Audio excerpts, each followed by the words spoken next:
What's up guys, it's Rowan here from Artist Smart TV, and today I'm sitting down with Ruby, who did incredibly well in HSC Drama. Ruby scored a staggering 97% in drama, and we're going to be finding out today just what Ruby's journey was like in drama and some of her tips and advice on her own experience for you if you're studying drama and want to do as well as you can. So welcome Ruby. Thanks Rowan. Now congratulations, I know drama is a big passion of yours.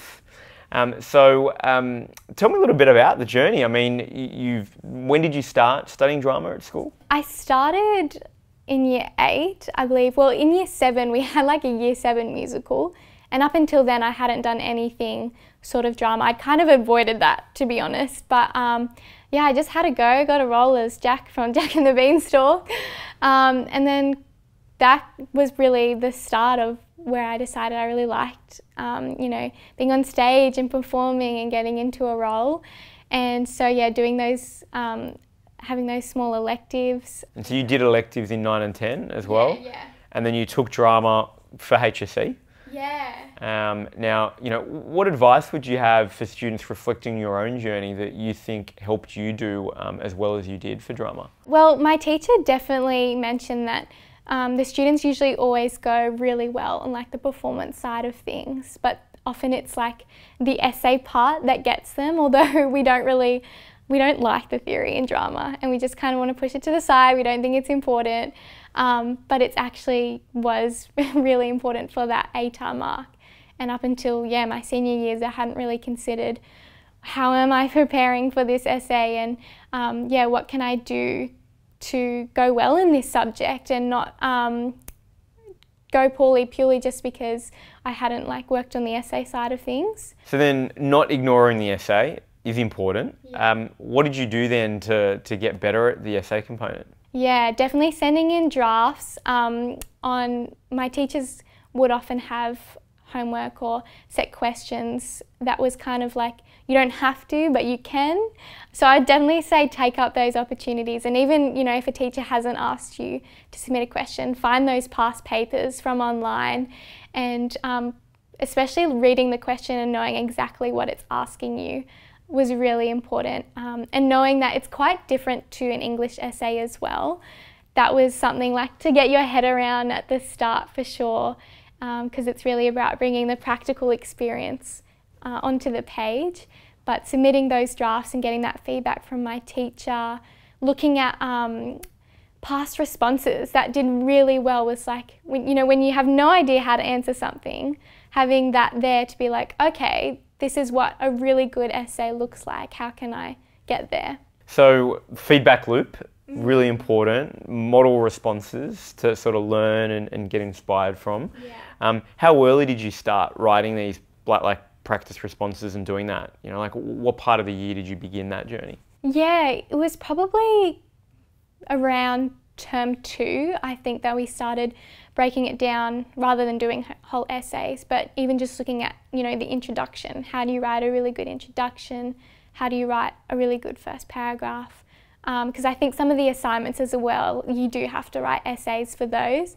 So really looking at the structure, and also just with your performances, really looking over those and even taking down notes of your practical experience is really helpful, so that when it comes to writing it, rather than trying to remember what you did, you can look back and see this is how we performed, and yeah. And so then I do want to talk a little bit about the performance component as well, because obviously that's a significant part of drama.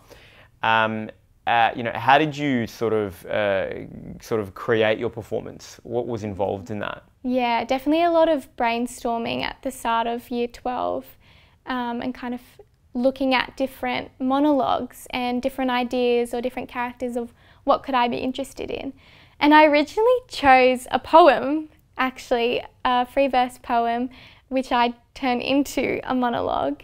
And I don't know if I would recommend it, because I did end up changing actually. I found something which was a lot more high energy and a lot more fun, and something that I really could get into the role of. And what was that? It was this bogan mother who had 2 children, and she's, you know, speaking to a friend, the audience, while trying to manage these 2 children who are interrupting her.